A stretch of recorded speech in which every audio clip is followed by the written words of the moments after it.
బోండా ఉమా రాజ్యసభ మాజీ సభ్యులు నందమూరి హరికృష్ణ వర్ధంతి కార్యక్రమం సింగనగర్ టీడీపీ సెంట్రల్ ఆఫీసులో గురువారం నిర్వహించారు.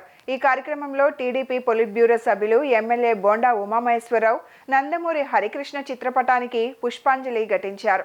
ఉమ్మడి ఆంధ్రప్రదేశ్లో రవాణా శాఖ మంత్రిగానే కాకుండా రాజ్యసభ సభ్యునిగా నందమూరి హరికృష్ణ అందించిన ప్రజా సేవలు నిరుపమానమని కొనియాడారు. తెలుగు భాష పట్ల మక్కువతో రాజ్యసభలో మాతృభాషలోనే మాట్లాడడం హరికృష్ణకే సొంతమైందని తెలిపారు.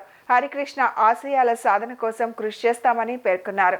ఈ కార్యక్రమంలో పలువురు టీడీపీ నేతలు పాల్గొన్నారు.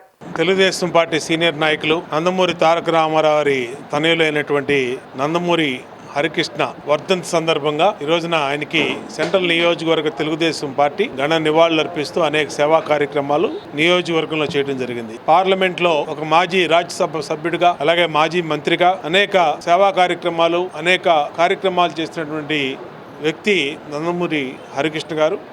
ఆయన ఆశయాలు పేద వర్గాల కోసం పనిచేసినటువంటి విధానం కానీ, తెలుగు జాతి కోసం పనిచేసిన విధానం కానీ, నందమూరి తారక రామారావు తనయుడిగా తెలుగు వర్గాల కోసం పనిచేసిన విధానాన్ని ప్రజల్లో ముందు తీసుకెళ్తాం. ఆయన ఆశయాల్ని కొనసాగిస్తాం.